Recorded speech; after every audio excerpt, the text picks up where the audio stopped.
first of all, give yourselves a round of applause for being here. You guys are awesome. You know, it's easy not to show up, much like Pablo over there. It's easy.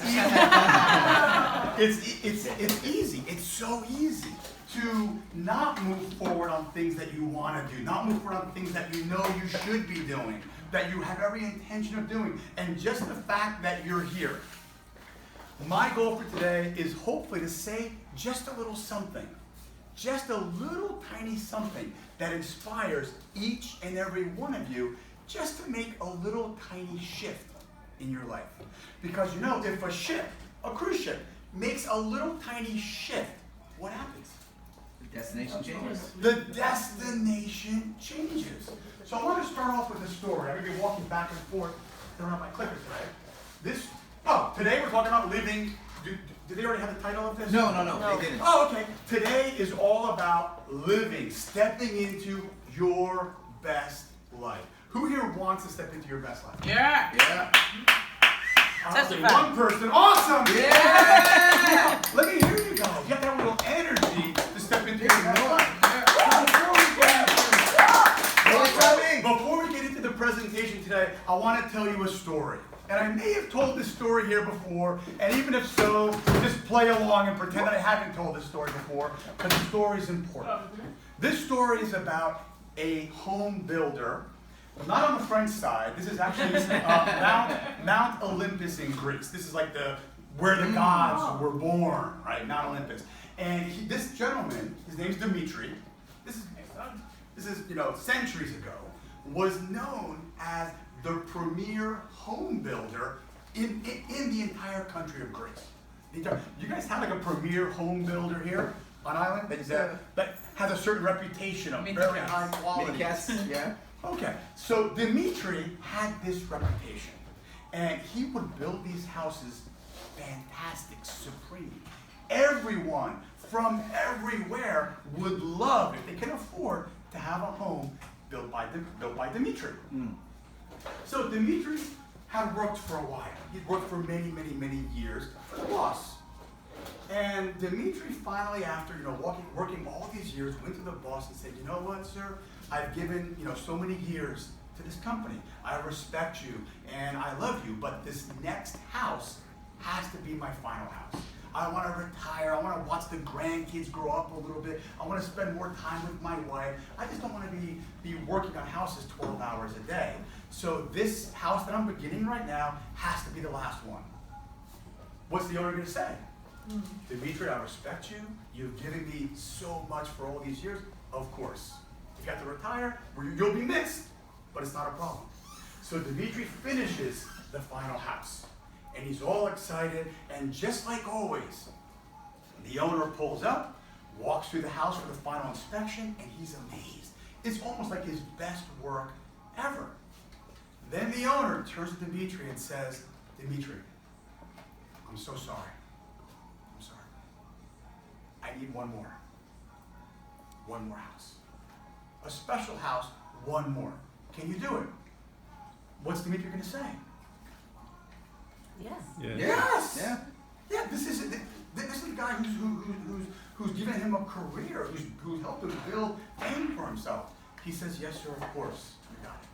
But you know what? His heart was not into it. Checked out. So he's building this house, and you notice the land was kind of a beautiful, beautiful plot of land, and big views of the sea in the distance there. But his heart wasn't into it. So right where the wall meets the ceiling, which normally is superb, you could put a level, even have levels there, you could put a level on there. It was a little bit off. The materials that he chose to use on this particular house were a little bit subpar. They were easier to install. The tile work didn't have the amazing, amazing, spectacular detail which Dimitri was known for. It was just different, and it normally took him 6 to 8 months. This house was done in. And reluctantly, he notified the boss the house is done. He was a little bit reluctant because he had the big inspection coming up, and he's like, "Maybe I should have done this, but who knows, whatever." Boss pulls up, gets out of his car, doesn't even walk into his house. He takes the keys and he tosses them to Dimitri. And he says, Dimitri, this is your house. I respect you. I love you. You truly given me your life for all these years. And this is a very small thank you and the least that I can do. Please, thank you and enjoy your new home. Hops in his car and takes off. Dimitri walks in the house like, oh my God, what did I do? What did I do? I could have used whatever supplies I wanted to on my own house. I could have used the best tile imported from the French side on my home. I could have done the detail work where people walk in, their jaws drop. And I did. For almost all of us here, many times that's how it is in our own lives. We build, we craft, we create, we put together our life. And then we have to live in it. And many times we're like, okay, maybe I could have done things differently. And that's what today's talk is about right now. If you look back at your life and you're honest with yourself, and I'm honest with myself, if you look back at your life, are there things you would have done differently? Anyone? Yeah. And it's so easy to say right now, because I do it too. Well, now I have the experience. Now I have all these years, all these lessons that I'm bringing forward, which is great. But we have to ask the question, what about the last 30 days? Are there things you would have done differently? I would have done differently just in the past 30 days that would help your future. And that's the honest question we have to ask. And the reason it's so challenging, the reason you could know what to do, you could have all these goals, all these aspirations, all these fantastic, great ideas, right? Yet never reach them, never put in the time, energy, and effort to work on you, to read the books you need to read, to have the mentors you want to have maybe the conversations you need to have. So the reason is because there's something blocking you and there's something blocking me from having what it is that we want. Because we know what we want. We know what to do. We have the lessons from the past. Yet so many times, not all the time, but so many times, we could be doing more, and yet we don't. And yet we don't. That blockage is our subconscious mind. It's our subconscious mind. And to understand the subconscious mind, we have to understand a little bit about how our brains work, how they function. Our brains are approximately 3 pounds. So super light, 1-2% of our body weight, typically. However, the brain itself, I wrote down, I could barely read what I wrote down. The brain uses over 30% of the oxygen we take in. Over 25% of the blood in our entire body goes through the brain. Over 30% of the water we consume goes right directly to your brain. Over 30%. That's why when you're dehydrated, the number one thing, we're going to feel, I feel thirsty. What it really is, you're going to feel lethargic. You're going to feel tired. You may have a headache. You may feel a little dizzy because your brain needs that water, right? Over 40% of all the nutrients you and I consume goes to our brain, to fuel our brain. There's over 100,000 blood vessels just in our brain. 100,000. That's why you hear of people having strokes, because they're so prevalent. There's so many in the brain. The brain runs 24/7. Who agrees that when you're sleeping, your brain is actually doing stuff, right? Yes. Okay. Who knows that when you're sleeping, your ears are on, right? You don't turn off I wish I could sometimes, but you can't turn off your ears. You're going to hear stuff, right? Yeah. Yes. Your brain is on 24/7. Here's the biggest deal ever. Okay? Your brain, my brain, uses 1/5 over 20% of all of your energy is used to fuel your brain. Your brain is an energy hog. It's an inefficient energy hog using tremendous, tremendous resources of your brain. So what burns most energy in the brain? Thoughts. Thoughts? What else? Very good. What else? Has anybody wanted to buy something and you go to like a mall or a store and you're looking at this, looking at this, and you're like, I'm freaking tired. What is going on? Anybody have that experience? Yes. Because choices, decision making is extremely taxing on the brain. So, as a result, and all kinds of other stuff too, as a result, what does the brain do? It senses patterns and it fills in the blank. It makes decisions for us. So it decides what we do and what we don't do. This is called habitualization or neuroplasticity. Okay, nerves that travel together, wire together. The thoughts that are the same thoughts get wired, get blended together. So this is how you could say, I want this, I want that, and yet not do the things because the brain wants you to stay the same as before. And if I fast forward here to the next slide, this represents the conscious mind, and this represents the subconscious mind. Okay? We tend to focus here on what we can see. So we say, I want a better life. I know to have a better life, the lessons are out there. If I want a better relationship with my spouse, if I want a better relationship with my kids, if I want a better relationship with myself, you know what? I would bet, I actually know, that somebody has the answers.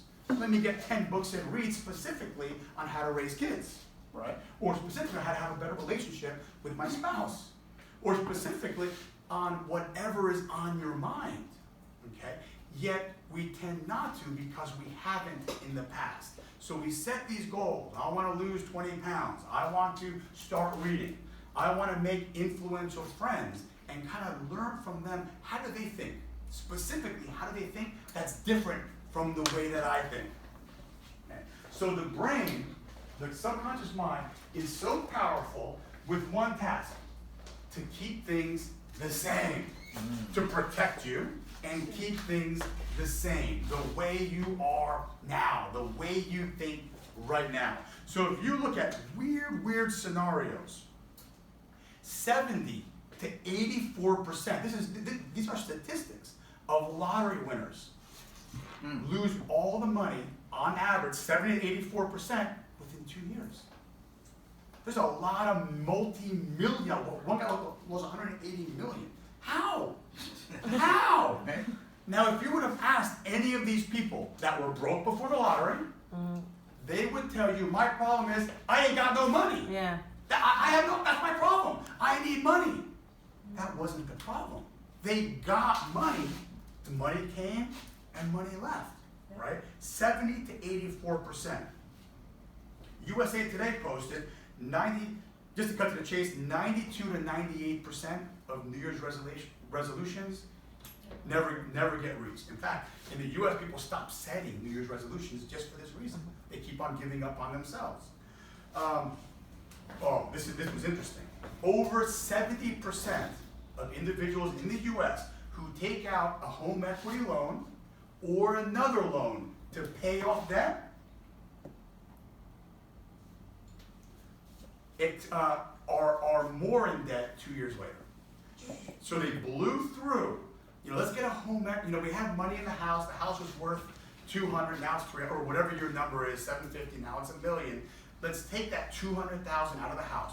We'll pay off the 2 brand new cars for us. Let's get a new kitchen in the house. Let's pay off someone's car. And then in 2 years, they're in the same spot because that wasn't the problem. And because the subconscious mind wants to keep things the same. So their behavior is not going to change just because they had an influx of cash. It gets even weirder. 97, which you already know, 97% of all diets fail. Once again, measured in 2 years. There's $5,000 average in the U.S. In the United States retirement accounts. 5,000. Everybody knows we should be saving money. We all know it. The question is, why don't we do it like we should do it, or at the level we should? 97% of smokers fail to quit. Who try to quit fail, are not successful. 23% of lung cancer patients, 23% continue smoking. So they get a diagnosis of lung cancer, and 23% continue smoking. They try to quit and pick it up again. This is very interesting. The divorce rate in the US is right around 50%. Okay? What is the divorce rate on your second marriage? You would think, if I'm married, and I decide, oh, I don't, you know what, this is just not, I'm sorry, it's just not working for me. Okay? My next marriage would be more successful, you would think, because I figured out what I want, what I don't want, right? If you're married once and married again, the divorce rate now becomes 60%. Wow. If you're married a third time, it becomes 73%. Likely that you're going to have a third divorce. So you would think you're figuring it out, but it just doesn't work that way, because subconscious mind is running the show. 92% of people who join the gym today will not be going to the gym in 90 days. 92% will not go in 90 days. And the US gyms count on that. We have to have that. If not, the gym would be too expensive, right? It would be, you can't afford the gym. So they know, the gym knows, New Year's, get everyone. Summer's coming, get everyone, because they won't last. It's okay. Let's just get the membership numbers up. Jeffrey Schwartz did a neurological study, and he found 96%. He did a study of individuals that had quadruple bypass heart surgeries. So they opened their chest up. Mm-hmm. They did 4 bypasses, close them up. And they told these people, you have to change your lifestyle or you're gonna die. The study was called Change or Die. 96% reverted back to the old lifestyle, sedentary lifestyle, low eating. You can look him up. It's interesting, this stuff. Jeffrey Schwartz. Jeffrey Schwartz is the neuroscientist who put together that study. It's just interesting because our subconscious mind is ruling the show. So that's a client. Let's get it. Let's get it. Sit down right there.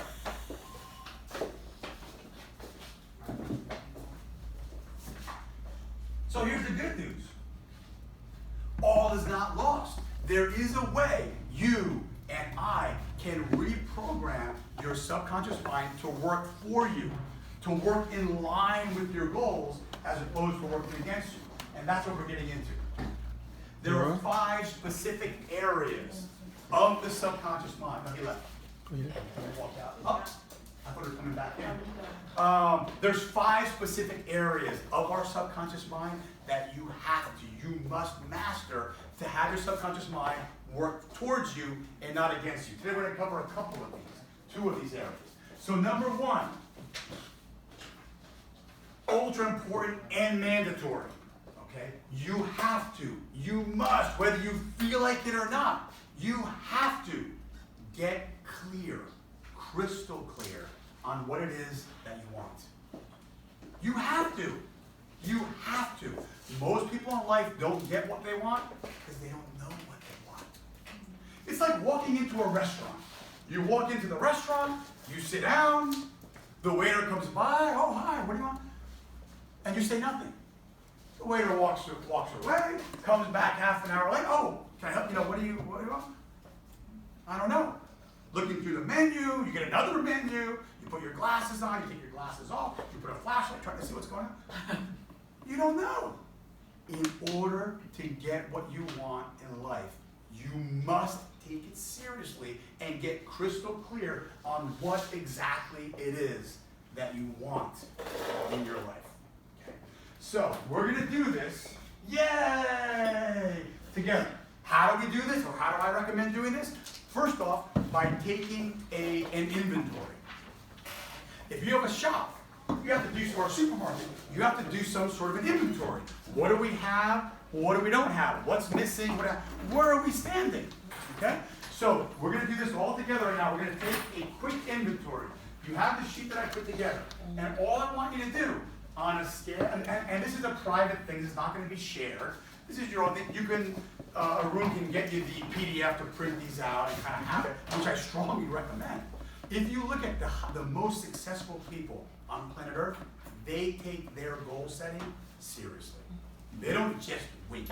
They go to weird places, change their environment, get people with them, just to do this. Just to do this. So here's what you're going to do. You're going to take each of these areas, okay, business, career, health and fitness, emotional well-being, like how do you feel?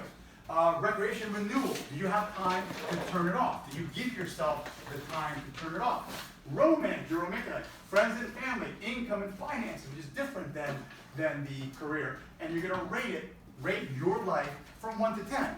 So all you do is you put a little circle. This is the exact form that I use with coaching clients. This is exactly the exact form that I use in my business. So just put a little circle, I'm going to stop talking now, and just put a little circle where it is. And don't think too much about it. This does not have to be ultra accurate, but you should do it extremely accurate on your own.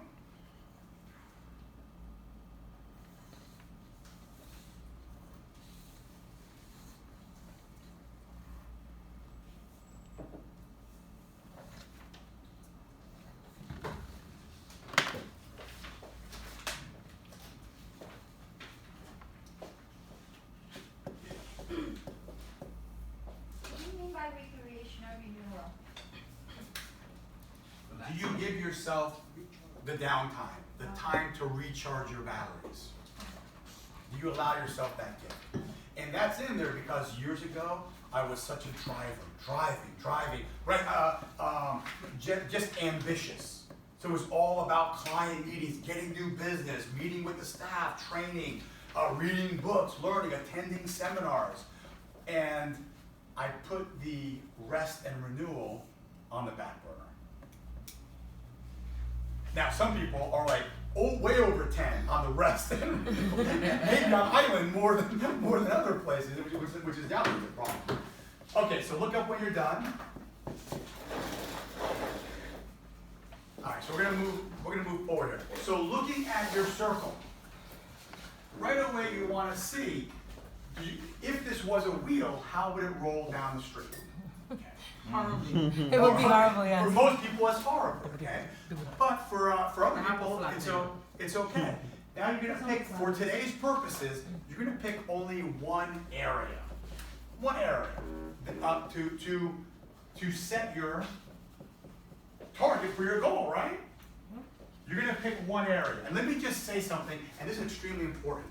It does not have to be the weakest area. It might not be the weakest area. Listen, I'm sorry? How do you know that's the weakest one? Well, I'm saying, my weakest one. No, it's not mine. But here's what you need to know. Let's say if you are putting a 6-month, no matter what, focus on your business. Okay?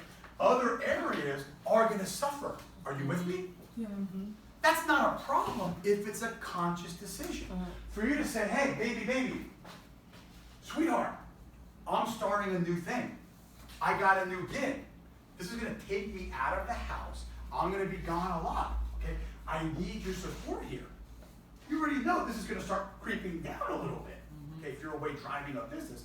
So being conscious about it helps because you know what you're doing. So just because you're low in one area doesn't mean you need to focus on that. Now, many times you should. We giggled about the health and fitness. That area will drive everything else down. There's no question. If your circle looks like, oh yeah, I'm feeling pretty good. I'm super relaxed, no problem, a lot of vacations. My romance, woo-hoo-hoo, on fire, it's awesome. My friends and family, yep, we kind of line together, we hang out, it's great, good times. My income, okay, it's here. You know, the health and fitness will begin to drag down all the other. So that might be, you have to decide for you, what's best for you, what's the one area. So identify one area right now. And, anybody know where this picture is taken? I purposely used this picture for this talk at this particular point in time. Big parody. You guys are smart, yes. Yes, that's my wife, by the way. So now I'm going to put 60 seconds on the clock. You only have 60 seconds. And I want you to pick one goal. Okay, one thing. That thing, that goal, it needs to be very, very specific. Okay? It needs to be specific. It needs to be measurable. It needs to be measurable, and you need to have a timeline. That's it. Forget about all the other stuff with SMART goals and all that. You don't need to get into that. All you need to know is what's the one thing that means the most that you want to change in your life. Okay? Going back to your other sheet, use your other sheet. What is the one thing? So maybe it's, I'll make up one, maybe it's to lose, I could say, to lose 10 pounds over the next 10 weeks, 1 pound a week. How am I going to measure it? From hopping on the scale at home, and I'll see. Okay. Maybe it's, you know what? I want to strengthen my relationship with the person that I say is the most important person in my life, but my behavior is not really matching what I'm saying. That's important to me. I'm going to strengthen this. Okay. How can relationship? How can we measure it? Figure out what works for you. Maybe it's a little weak. Maybe it's a feeling you have. Maybe you're going to be honest with yourself and question yourself in 2 months from now. Have a timeline too. In fact, one of my goals, this is this is around 2004. One of my actual goals that I did was I wanted a stronger connection with both my kids. Both my kids. And so I said I could do this multiple ways, whatever. The way that I chose, and it could be silly, is I chose to go and buy a couch for each of their bedrooms. And I chose to spend one-on-one time with my son, one-on-one time with my daughter, one-on-one time in their environment, in their room, every single day, and just shut out the world and just focus on them. So that was my house. And just by setting your intention, just by moving forward on one of the goals that you set for you. Can I have one of those sheets? Do you have an extra? Yeah, Jay, you have yours filled in? Yeah. Why you didn't fill it in, Jay? What's going He's on? filming. Listen, just by having your intention set, by writing it down, by measuring it, by revisiting it, which should be daily, by the way, by revisiting it is going to make change in itself. Because you're programming your subconscious mind that you want something different, you want something more for you, and you're taking it seriously by doing stuff every day. So, 60 seconds, which starts right now. I'm going to stop talking. One thing.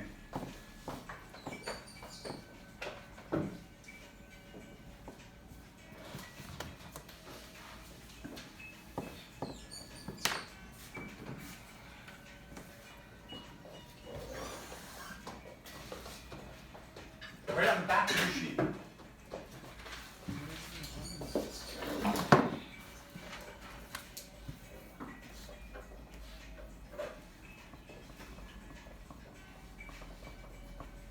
What's the one thing that'll dramatically improve your life, that you're committed to, you're focused on, that you want for you?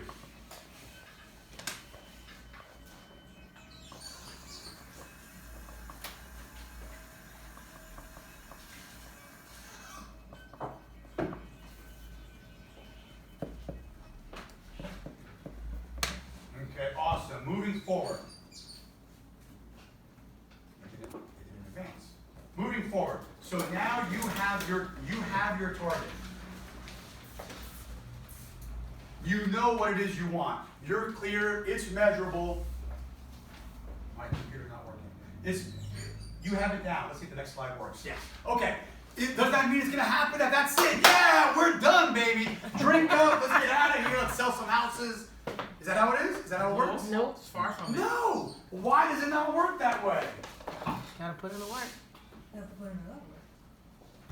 Because there's an illusion out there that whatever the heck success is for you, whatever you wrote down, the road's gonna be like that.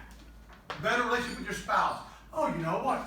I'll reinstitute date night. We'll start doing date night again. I'll be creative and think of cutesy things or places to go and take her. Okay? And that's it. I don't gotta do anything else. It's not gonna work that way. It's gonna be a mess. It's gonna be a mess. In fact, it's gonna be worse than you think. Okay? You're trying to get to your goal, you're gonna ride, you're gonna fall off a freaking cliff. It's gonna start raining tsunami, hurricane on your path to success. So you must continue to get your subconscious mind. You have your target, which is great. Now you're gonna have to grow. You're gonna have to strengthen. You're gonna have to stretch. You're gonna have to build, or what I call evolve, your power. Your power. That's the drive that you have in your heart of hearts. It's the part of you that says, no matter what, I'm done. I'm done. I want more out of life, and I'm gonna freaking go after it. I'm gonna jump after it. I'm gonna bite after it. Like a dog. And I know I've told this story before, but I'm gonna tell it again because I love this story. I have a client, not a client, I have a long-term rental client, I guess, customer, rental person. His name is Dante. Okay? And Dante and his wife, Erin, they have dogs. All of a sudden, I get a letter from our insurance company, the homeowners insurance. And it says, hey, Tommy, listen, we have a little bit of an issue here. A little bit of an issue. We can't insure you anymore. We're not going to renew. We're not going to renew. What? Because of the dogs. Now, I forgot to mention, Dante, on his rental application, put his job title as rapper. Okay. So Dante's dog did not look like this. Dante's dogs look way more like the head pit bulls. Oh. So the insurance company said, hey, we're done. We're not going to reinsure you when your thing comes up in 2 months or whatever it is. I said, oh my gosh. So I started researching pit bulls. Okay? And there's extreme cases of tremendous damage, right? Even deaths as a result of these dogs. Like tremendous damage. So I started reading about their jaw and how big and how strong their jaw is. And here's what's interesting. I read a study which measures the jaw, the grip strength of a pit bull. And they compared it to a Rottweiler, right? And German Shepherd. And guess what? A Rottweiler, German Shepherd, has greater jaw strength than pit bull. Greater. Especially the Rottweiler. Significantly more. German Shepherd just a little bit, but stronger. Every time stronger. So what's going on? So I did some more research. And there was theories of what's called a lock jaw. It locked, and it ratchets down, and they don't let go. And they start moving their neck around and destroy whatever it bites. And I found a study, multiple studies actually, that did dissections of pit bulls. Guess what they found? There's no anatomical lockjaw. No. What they found is a big, huge difference between German Shepherd, all the other breeds, basically. When a pit bull chomps down, it doesn't let go. Yeah. It does not let go. At what point do you let go? At what point do you move forward to something that you say you want? You commit to it. You're in. You're fired up. I'm speaking today. Yeah, I'm going to do this thing now for sure. Whatever it is. And then, I don't feel like it. I don't want to. Okay? I have voices in my head to put this together or not for today. This was definitely not going to be a PowerPoint. For sure. It wasn't a PowerPoint until yesterday, by the way. And my voices were like, do they really need a PowerPoint? You're going to see me. They don't got to see it all. But if you're committed, at what point do you let go? There's a study done. I think I mentioned this here before, too. It's one of the most interesting studies. And all they did very simply is they brought subjects in And they pay them, normal subjects for these studies. They'll pay them $20 or $15, usually college students, to participate in weird studies. I was even involved in a taste test of a Gatorade, when I was in college. And they'll pay me to study. They did a study where they took ice water at a very specific temperature with ice in there. And the whole study was, hey, place your hand in there and do not pull your hand out until you have to. Easy. And afterwards, they plotted at what point did the individuals pull their hand out. And they found, of course, some people in the very beginning, they pulled their hand out. And then you have a whole bunch of average. They waited whatever the time was, the average time, and then they pulled their hand out. And then you had a bunch of outliers that just didn't pull their hand out. They just kept their hand in. So they questioned everyone afterwards. Well, what made you pull your hand out? And those people very early, they said, well, I'm just doing this study, it's $20. I felt uncomfortable and I pulled my hand out. The average people said, yeah, when I felt, I held it as best I can, I did whatever I could, I pulled my hand out. These people at the very, very end, the outliers, they said, you know what, it was a contest for me. I wanted to win this contest. I did not want to pull my hand out until I absolutely had to. Then here's the interesting part. Then they researched these people's lives. And guess who had guess who had more financial wealth? Yeah. The people that took it serious, that took it seriously. And the reason for that is how you do anything is typically how you'll do everything. So it's just interesting to me that so many times in life, we want to go through life looking for the easy way. The easy way. What can I do that's easier? What can I do that's more simple? Things just work out great, I'll go that way. I don't know if this is for me or not, but it worked out.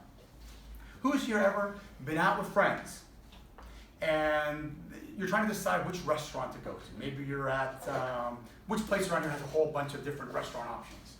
Maho. Okay, so you're walking around Maho, and you're like, hey, I'm open, whatever you guys think. And everybody's like, well, I don't know. And you're walking around, and next thing you know, you end up somewhere.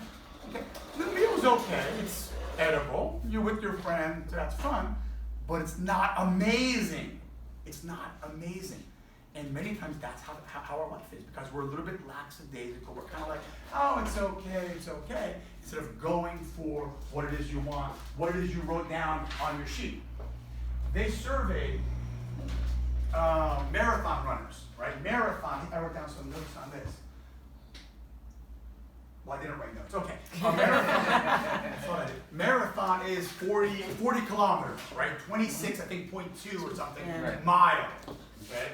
People train for this thing 4 to 6 months, sometimes longer, for this massive, massive event. I was listening to a Tim Ferriss interview of this great marathon runner. And Tim Ferriss, does anybody know Tim Ferriss? I'm sorry. Okay, Tim Ferriss is someone you want to look up. Mm-hmm. He wrote several books. I would discover him by just hopping onto his podcast and listening to his next podcast.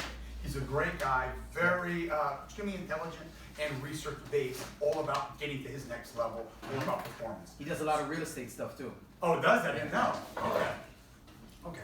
So Tim Ferriss interviewed a marathon runner, and Tim Ferriss said to him, listen, this marathon is going to beat up your body, right? Why put your body through that thing? And the marathon runner turns to Tim Ferriss and says, you know what? You're right. It's going to beat up my body. And in 6 months, maybe a year, my body's going to heal. One thing I know is when I cross that finish line, I'm not the same person that started the finish line. So many times we go through life looking for what's easy, as opposed to what we should be doing. There needs to be a little struggle if you want growth. If you were to honestly sit in a chair in a quiet area and just think, probably the biggest successes you've all had in your life was when you were challenged. Mm-hmm. And you overcame, maybe it's college. Maybe it's leaving your parents' house. Our daughter is 24 in graduate school, psychology major for PhD, so 9 years. It's a crazy 9-year journey for her. And right off the bat, she wanted to go to a university. I said, baby, I want you local. I want you go right over there, it'll be great. You know, this junior college, right? And then 2 years you transfer. She goes, no, Daddy, I want the university experience. I need a good school to start off with. It's great. I said, sweetheart, we can talk to whatever expert you want. I will pay, we'll do a consult with them. I happen to know for a fact that if you go to a junior college in the States, you have priority to get into whatever. It's even easier to get into the colleges. As opposed to, she goes, Daddy, I want the freshman experience. I want the college. So I'm trying to convince her. Did it work? Then I said, oh, 1 year. Just give me 1 year. I didn't want my sweetheart to leave. I was scared to have her leave the house. She stood her ground. And it's so interesting, even though it kind of, I don't want to say sucked because it's like strong word. It kind of sucked for me. I would walk by, I wake up in the morning and walk by and see her door, open with nobody in the room.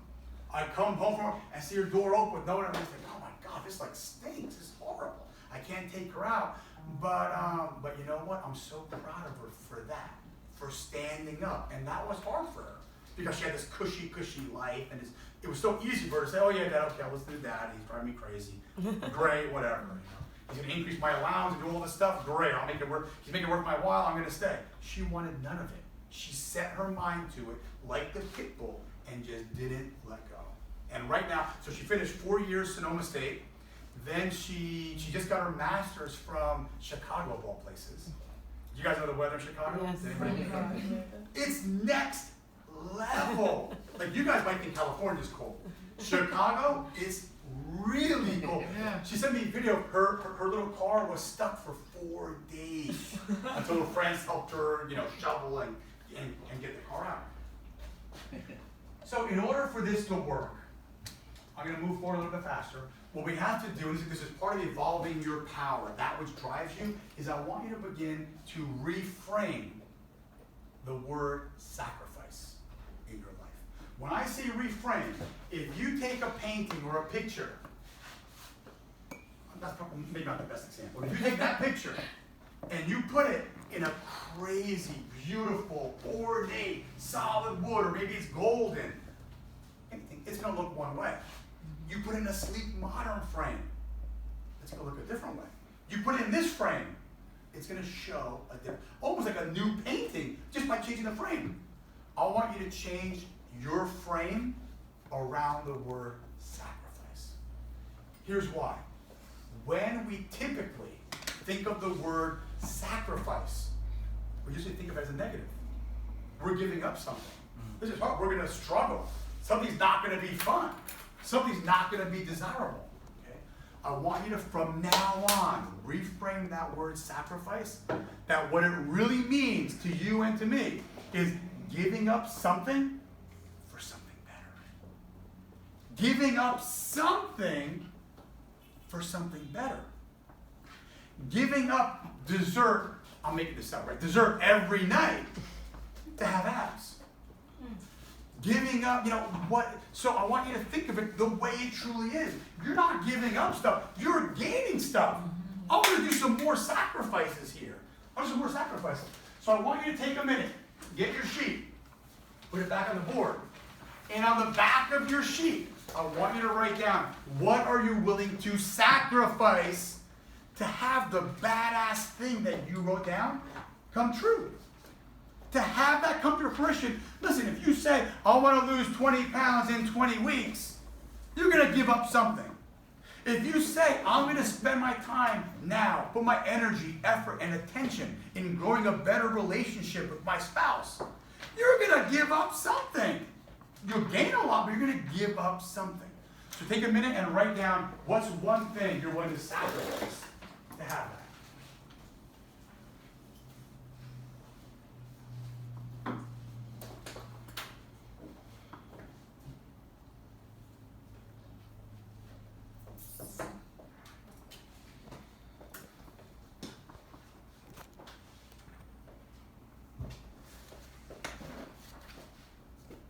Okay, we're going to move a little faster. What's the one you're willing to give up? Great, we're going to move forward. And we are still evolving our power. You know what you want. You know what you want to give up or sacrifice, which is a positive thing, right? Giving up something little for something freaking huge. Huge thing, right? It's your life here. Now, to make it even stronger, we're going to look into the why you want what you wrote down. And I want you to put down an emotional basis, the true why you want it. So for example, if I said, I want to lose 20 pounds, I don't want you to write down, oh, because I have this extra fat over here and it bugs me. I want you to write down, because when I'm naked and I look in the mirror, I want to be proud of what I see. I want to feel good when I put on my, it's for you, it's not for anybody else. What is your why for you? If you say, I want to put the time, energy, focus, and attention on my relationship with my boy, your son, why? Why? Because this person is one of the top 2 or 3, if you want, most important people in my life. Because I have an obligation. That's me, my boy. This is everything. I want to feel 5 years from now, 10 years from now, closer than I am right now. And the worst thing I want is I don't want it to get worse. It's worth spending some time. What if the thing you wrote down gets worse? What if, all this stuff drives you and builds your power. Your power. So take a moment and write down, actually take 60 seconds, starting now, and write down why.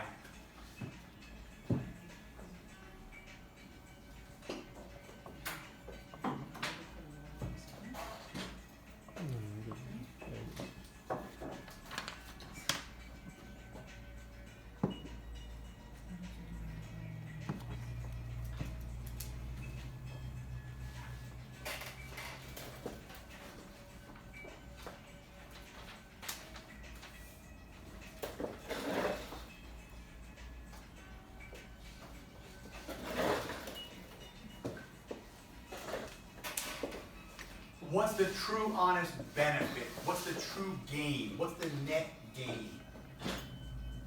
Money's not money. It's security. It's freedom. Selling an extra three condos this year, or next year rather, is tremendous because it gives you a sense of freedom in the future. You're building your network, building your nest egg for you and for your family. Okay, so moving forward. We're evolving, we've talked about what it is that you want. We've talked about what you're willing to sacrifice and why you want it. Okay? Moving forward, I have no idea what's coming up next. Okay, now I remember. This is my wife, by the way. Let me ask you a question. To reach this goal, to do these things, right, is it going to take energy? Yes. Yes. Is it going to take emotional energy? Yes. Good. Awesome. So we're going to move forward with growing, stretching, strengthening, evolving your emotions, your emotional energy. Listen, your emotions dictate your energy level. My emotional state dictates my energy level at any point in time. This lesson you have to get down, because if not, you won't have a drive to move forward on your goals. Okay. So I want to ask a question. Honestly, how alive are you? On average. You have ups and downs, you have ebbs and flows, no question. But on average, how alive are you? Do you spend your days fired up? Or do you spend your days kind of drained, kind of droopy? We have an air conditioning guy at the cliff who's like super droopy. The guy, you can't wake him up, whether it be morning, afternoon, or night. He's just flatlined. And I just can't picture this guy going home. Right? He's like this all day. Oh, Tommy, your thing is not working right. You can't even do it. He's like, it's not okay. Yeah, we have to do this. Okay, Mom. Okay. I can't picture him leaving the cliff. Okay, getting in his car, going home, walking the front door. Hey, babe. Okay, let's get back. Let's have some fun. It's gonna continue, right? It's it's your emotional energy. It's not normal to hit a wall at 3 o'clock. Here's one thing to keep in mind. I'm going to gloss over this, right? This is my logo, and the butterfly represents the cocoon becoming that's the transformation. From caterpillar to butterfly. It's encased in a heart because I believe you have to first love yourself. Truly, truly, truly love yourself to manifest that butterfly. And so many people think, especially, and here's why it's applicable here. So many people think, well, you know what? I'll have more energy. I'll be fired up. I'll be enthusiastic. I'll be excited when I have a good life.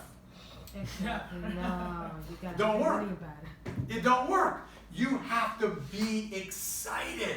Be fired up.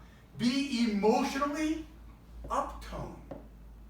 Before you live your best life, in order to live your best life.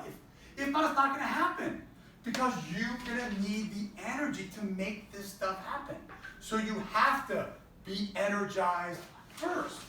Each and every one of us has an energy signature. It's how we function.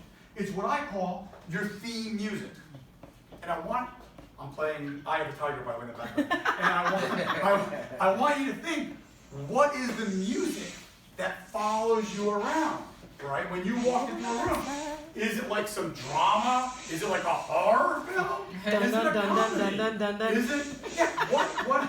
Let's move forward. Okay, so what is it? And just begin to think of that and just think, is that serving me or not? Is it serving you or not, that emotional state that you've conditioned yourself to be in? I don't want anyone here in this group, especially at your guys' level, I don't want anyone here to think, or even worse, say, well, that's just the way I am. Fuck no. Why even say that? It might be the way you condition yourself to be. We aren't the way we are. You and I. We are the way we condition ourselves to be. Period. It's fluid. Does it take work to change? Yes. It's behavioral change. Yes. If it was easy, we'd all be rock stars. No question. Listen, an electrical power plant, okay, doesn't have electricity. It generates electricity. The same with you. You don't have energy. You generate energy. The number one. You know, I used to have a challenge where I would say each thing is the most important thing. And then I had some clients, but they finally got to know me well. They're like, hey, Tommy, you know, on all your talks, you always say this is the most important. And then like the next thing's the most important thing. This is kind of like, this is for sure one of the most important things by far, for your emotional energy, right? For your theme music, for the energy you're putting out there into the public. Do people want to buy from someone who's flat tone? Nope. Or someone who's excited? Someone who's excited. Will you Maybe get more somewhere in the listings? If you walk into a listing and you're like, okay, let me see here. This is a very nice house, okay. Yeah, see, okay. It's very nice. Yeah, I think we can sell. You want to see more? Oh, yes, let me see. Okay. Right. And you're not excited about the house. How are they going to be excited to have you list that particular house? It's not going to happen. When you raise your energy, magic happens. I'm not saying be off the wall all the time, because I'm not. I'm for sure not. But when it's time, you have to bring the energy. I don't care how tired. I've learned this by baseball bat on the head. I don't care what kind of a day you have. If you're crawling home, when you walk in those front doors, you better reset for your family. You better reset, do anchor, do whatever technique, or get techniques to walk into that house and be grateful that you have a family to go home to. Be grateful for the people in your life, okay? Because friends are going to come and go, but the family, those are your people in real life. My wife got pissed at me because just somehow in passing, I had some knee problems, had a knee surgery, I needed another one in a month, and I really missed my gym. So I went to the gym and saw the whole crew, and my wife was with me. You know, she actually trained. Then on the ride home, I said, babe, that's like my family. And she got pissed. That's not your family. We're your family. But it's my other, you know, that's like another family. You know, my gym people, they love me. And if I disappear, they might say, oh yeah, where the hell's that Tommy guy? Wow, what happened? Anybody know what happened? And these are people I can roll with. I know them for 8 years in my gym, you know? It's different from family. It's just different. So, in order to raise your emotional energy, we're kind of closing with this now. In order to raise your emotional energy, you must become a master of controlling your focus. What you choose, what you've conditioned yourself to focus on. Because if you focus, if you're on St.Maarten and you focus on what's bad, what's messed up, what's not right, what's it going to do to your energy? Brings it down. I don't care what's true, what's false, because what you think is true is not even true. It's an interpretation based on your experience, based on your beliefs, based on your neurology, based on your emotional state. It's based on so many different things. It's irrelevant. What is totally relevant is your focus and are your thoughts serving you or not? If you take a spouse or a boyfriend or a girlfriend, your significant other, right now, and you begin to let's make a list right now, start shouting them out. What's wrong with them? What drives you crazy about that individual? Okay. What's that going to do to your focus? Is that very well might be true. Okay. But why not focus on what you love about that person? What energizes you about that person? Same with the job. Same with St.Maarten. We can say, oh my gosh, politically this crap is happening. Traffic-wise, I think you're all together. Traffic-wise, what the heck is going on over here? And I'm not saying we shouldn't look for a second, but we have to be able to control your focus and detach from that and move. Listen.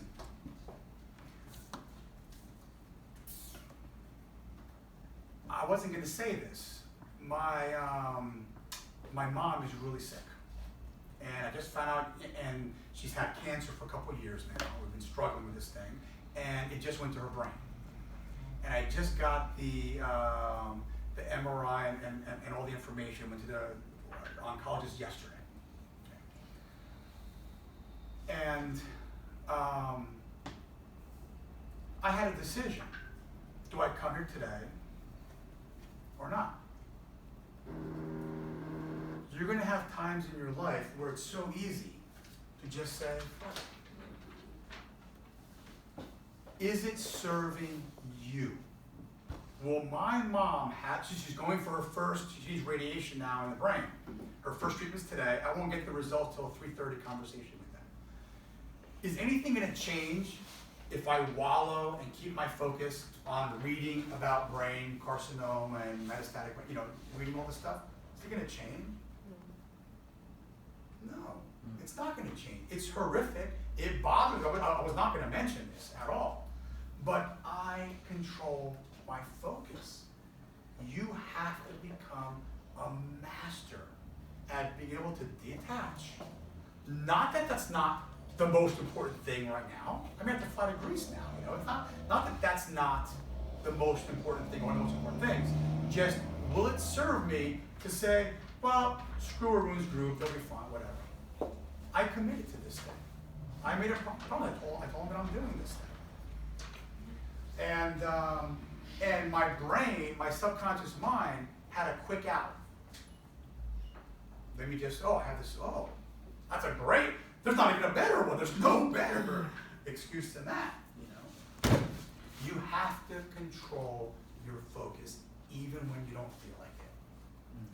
You guys have to become professionals in your life and in your emotional state. Because you're going to have the shit hit the fan. You're going to have Irma too, not, metaphorically speaking, in your life where your whole world gets turned upside down and shaken. And things are going to fall. How do you show up then?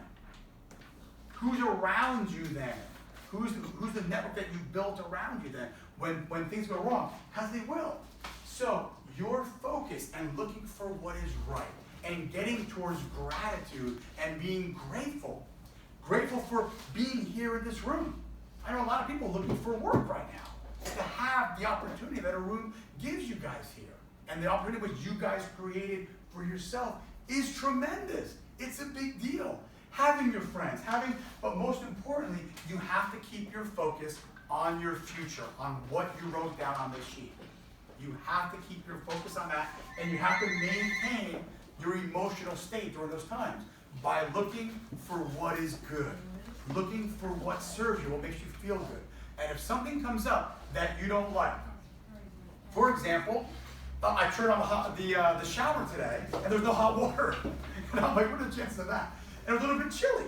And my mind started going towards, why is the hot water not working now? What if this was like a rental guest and there's no hot water? I can't believe I'm leaving in a few days and yet there's no hot water. What's going to happen here, whatever. And then I said to myself out loud, cancel, cancel, delete. Cancel, cancel, delete. And refocus on, you know what, this will wake me up.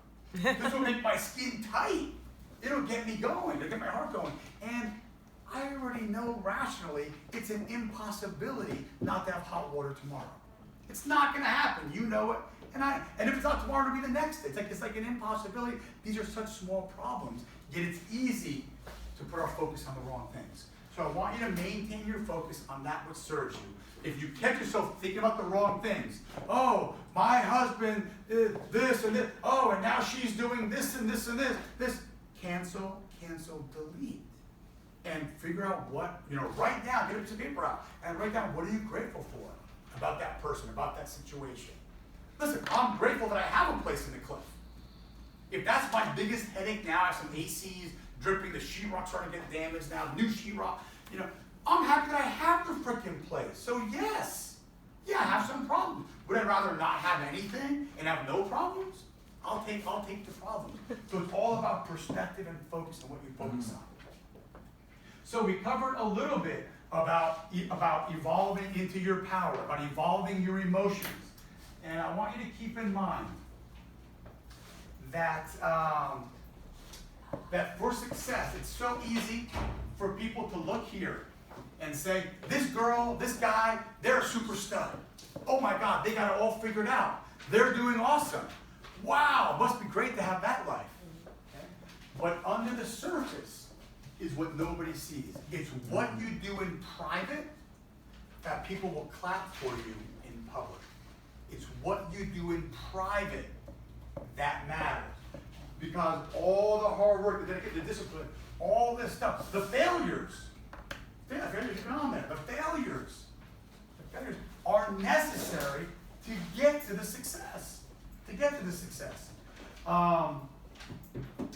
So, to take this conversation further, okay, I would suggest 3 things.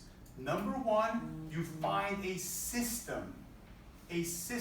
So you could read, buy 10 books on how to build a stronger subconscious mind. Have a system to follow. Number 2, have accountability. So it could be somebody, it could be your neighbor right next to you in this room. Have someone to hold you accountable. If you said, I'm going to have a better relationship with my spouse, and you tell that accountability partner, hey, I'm going to have a date night, whatever it is, Tuesday night, no matter what, I don't care what's going on, I have a date night Tuesday night, and I'm doing 3 things or 2 things or even 1 thing. And they hold you accountable and you hold them accountable. That's powerful. That which is recorded, right, grows. That which is recorded, I did a date night, and reported on, grows exponentially. It grows even more. So it's important. And number 3, probably the most important thing for this little piece is to take it seriously. To take this stuff seriously. There was a boy. I don't think I told the story.